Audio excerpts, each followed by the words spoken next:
बिस्मिल्लाहिर्रहमानिर्रहीम। अस्सलामुअलैकुम dear students, मैं हूं प्रोफेसर अज़मत अली और आप देख रहे हैं मेरा चैनल मैथ्स फॉर यू। आपको कैलकुलस की क्लास में वेलकम करता हूं। आज हम एक new chapter plane curve 1 start करने जा रहे हैं और यहां पर मैं जिस बुक को फॉलो कर रहा हूं वो आपकी calculus written by S M. Yusuf जो है उसको फॉलो कर रहा हूं मैं। तो आज के लेक्चर में हम स्टार्ट करेंगे सर्कल से। कौन क्या है, कॉनिक सेक्शन क्या है, कौन के एलिमेंट्स क्या हैं, इनके मुतालिक मैं ऑलरेडी डिस्कस कर चुका हूँ और उस लेक्चर का जो लिंक है वो डिस्क्रिप्शन बॉक्स में मौजूद है। आप उस लिंक पर क्लिक करें और उस लेक्चर को देख सकते हैं। तो स्टार्ट करते हैं। What is circle? सर्कल क्या है? सर्कल को आप किस तरह डिफाइन करते हैं? सर्कल की इक्वेशन किस तरह की है? ठीक है, उसके मुतालिक आज हम बात करेंगे। तो सर्कल की डेफिनेशन क्या है, इससे स्टार्ट करते हैं। What is circle? How can we define circle? तो मैंने लिखा जी, circle is a set of all points. Circle is a set of all points. Circle is a set of all points whose distance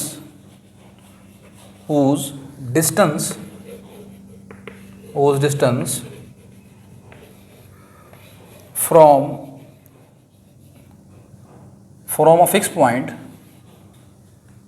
whose distance from a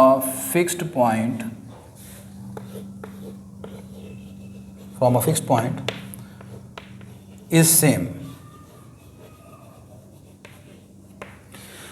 मैंने लिखा जी कि circle ऐसे तमाम points का सेट है जिनका डिस्टेंस एक fix point से हमेशा एक जैसा रहता है। आप मैट्रिक क्लासेस की डेफिनेशन पढ़ते आ रहे हैं।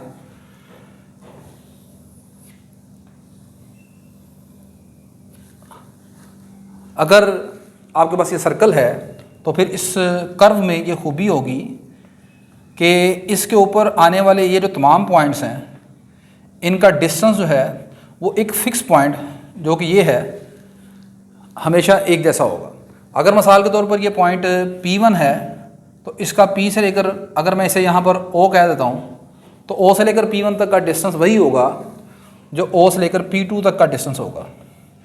इसी तरह ही अगर ये पॉइंट P3 है तो O से लेकर P3 तक का भी डिस्टेंस वही होगा जो O से लेकर P1 तक का डिस्टेंस होगा। तो ऐसे तमाम पॉइंट्स से जिनका डिस्टेंस आपके पास एक फिक्स पॉइंट से हमेशा एक जैसा रहता है, वो तमाम पॉइंट्स मिलकर सर्कल को जनरेट करते हैं। अब यहाँ पर जो फिक्स पॉइंट है, the fix point, this one is called centre of the circle. Fix point is called centre of circle. PT mean point. Fix point is called center of circle। fixed point is called center of circle। और ये जो same radius है, ये जो same distance है, and the fixed distance and distance is called, and the positive distance ये जो बनेगा आपके पास ये हमेशा पॉजिटिव होगा, एंड पॉजिटिव डिस्टेंस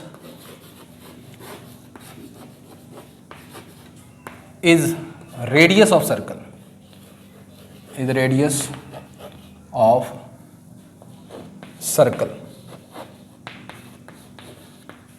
ठीक होगी बात ये। अब इसका मतलब सर्कल की जो सेट टेबुलर फॉर्म है, सेट की शक्ल में आप सर्कल को ऐसे लिख सकते हैं 10। ये जो मैं सेट लिखने जा रहा हूँ,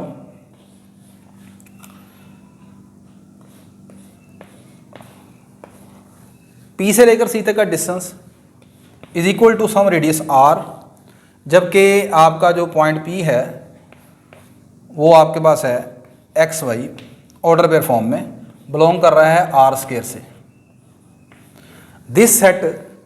this tabular form represent definition of the circle. Next हम यहाँ पर सर्कल की इक्वेशन के मुतालिक डिस्कस करते हैं। How can we define equation of circle, how can we drive equation of circle. Equation of circle, equation of circle को मैं यहाँ पर ड्राइव करने जा रहा हूँ।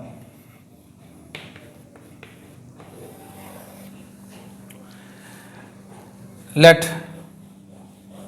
सी H K be the center of circle, be the center of circle,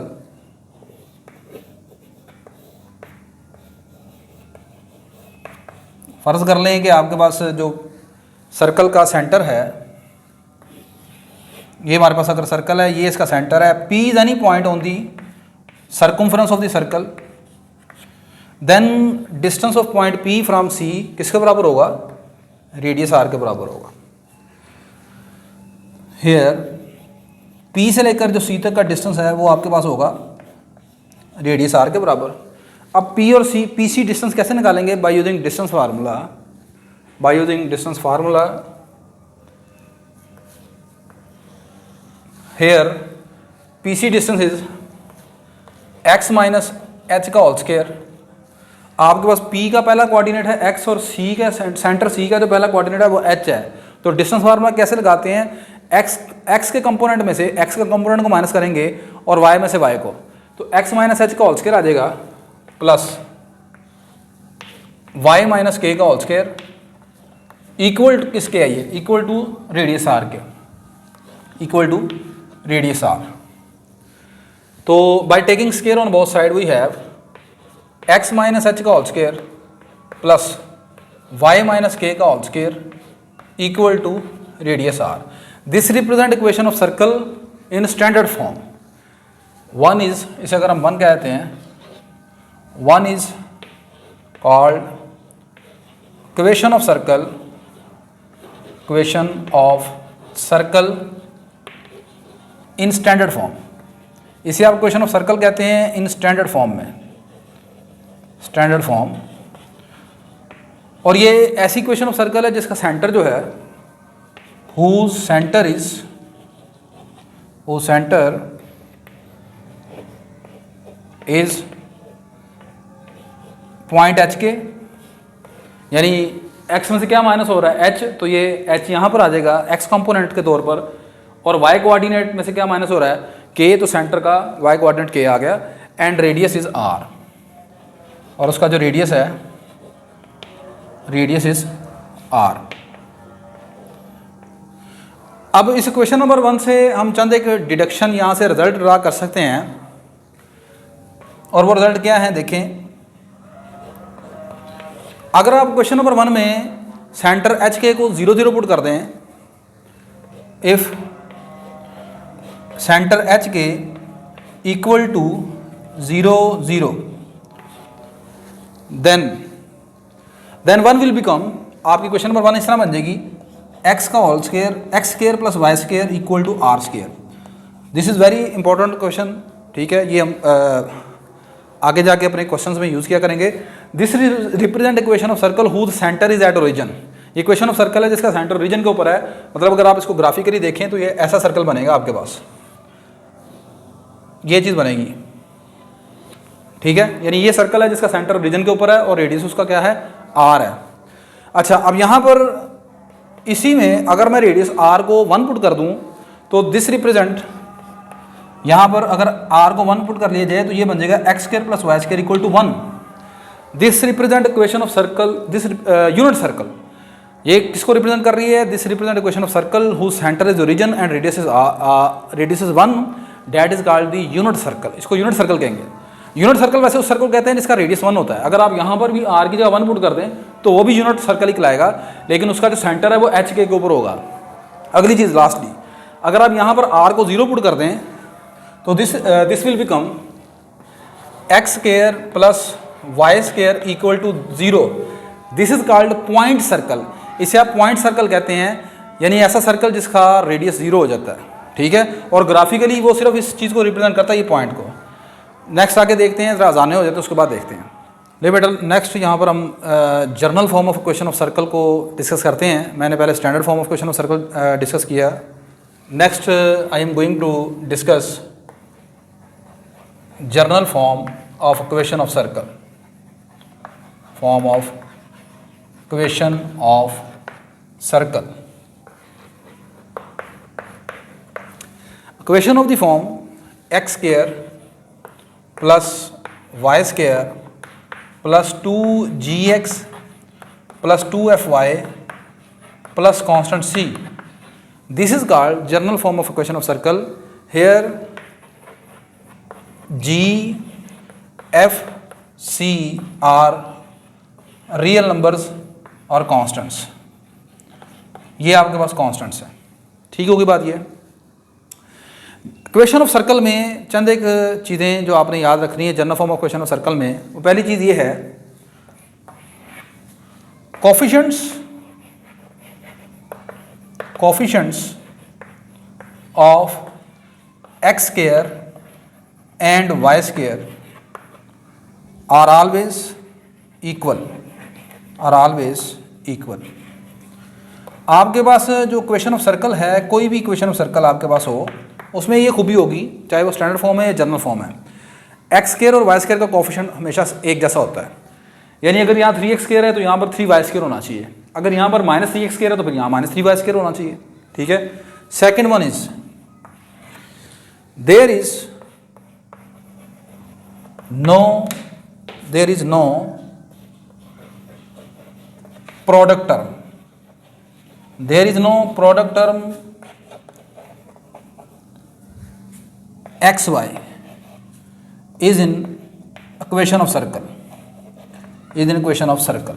आपकी equation of circle में कभी भी कोई प्रोडक्ट टर्म नहीं आ सकती xy। ठीक है, कभी भी प्रोडक्ट टर्म नहीं होगी उसमें। अच्छा, अब ये जो general form of question of circle है, अगर मैं इसे 2 कह देता हूँ तो इस general form of question of circle के सेंटर और रेडियस निकालने हैं हमने। ठीक है, तो सेंटर और रेडियस किस तरीके से निकालेंगे, मैं यहाँ पर स्क्वायर कंप्लीट करता हूँ। एक्स स्क्वायर वाली एक्स वाली टर्म्स अलहदा कर लेते हैं, वाई वाली टर्म अलहदा कर लेते हैं। तो इसे लिख लेता हूँ मैं एक्स स्क्वायर प्लस 2gx, ये टर्म अलहदा कर ली, 2 टर्म्स, और वाई स्क्वायर प्लस 2fy इसको अलहदा कर लिया, और जो प्लस कांस्टेंट c है उसको दूसरी तरफ शिफ्ट कर दिया, -c बन गया। अब स्क्वायर कंप्लीट करने का जो मेथड है वो आप जानते हैं, आपने फर्स्ट ईयर से पढ़ते आ रहे हैं। सबसे पहले एक्स स्क्वायर का कोफिशिएंट 1 बनाते हैं, तो वो ऑलरेडी 1 है। अब उसके बाद जो एक्स के साथ वाला कोफिशिएंट है, उसको हाफ करेंगे। हाफ करने के बाद जो आंसर आएगा उसका स्क्वायर ऐड भी करेंगे, माइनस भी करेंगे। तो यहाँ पर देखो एक्स के साथ कोफिशिएंट है 2g, तो 2g को हाफ करने से मुराद है 2g को 2 पर डिवाइड किया, डैट विल बिकम g। तो आपने g का स्क्वायर ऐड भी करना, माइनस भी करना है। तो यहाँ पर एक्स स्क्वायर प्लस 2gx, ये मैंने यहाँ पर g का स्क्वायर ऐड कर लिया, और इधर मैं माइनस कर लेता हूँ, -c -g स्क्वायर। अच्छा, ये बेटा थोड़ी सी मुझसे मिस्टेक होगी, मैंने इधर g स्क्वायर को प्लस किया, फिर g स्क्वायर माइनस करना था, तो वो जो माइनस हुआ उसको दूसरी तरफ ले गए, यानी वो भी प्लस g स्क्वायर आएगा। यानी दोनों तरफ, दूसरे अल्फाज में मैंने दोनों तरफ g स्क्वायर को ऐड कर लिया।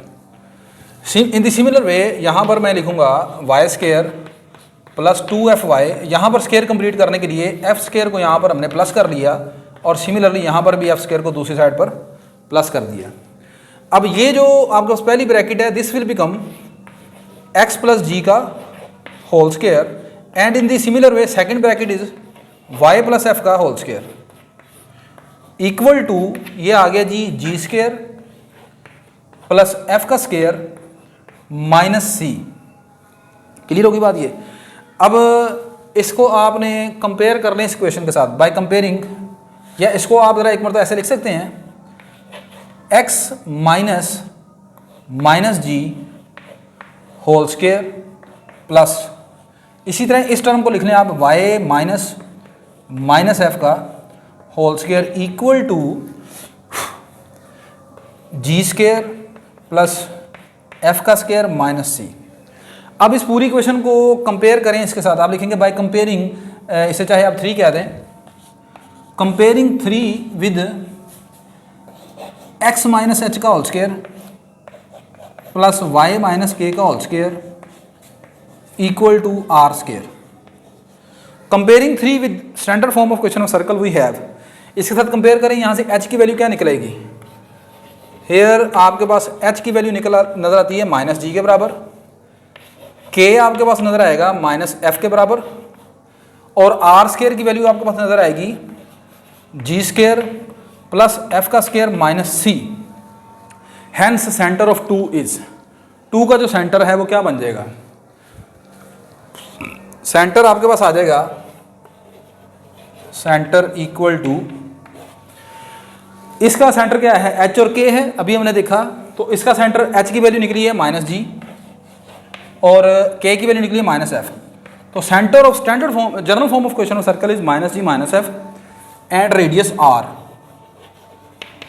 And your radius is equal to, r का स्क्वायर इसके बराबर है, दोनों तरफ आप ये अंडर रूट ले लेंगे, दिस विल बिकम जी का स्क्वायर प्लस एफ का square minus c, this is the radius.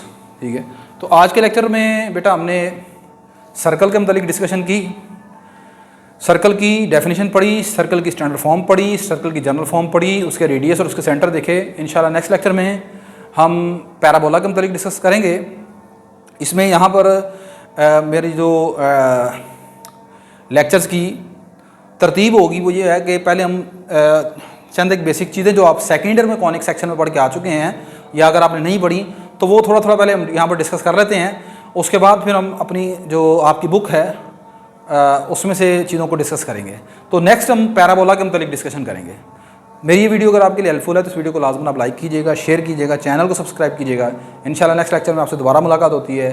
अल्लाह हाफिज़ जी।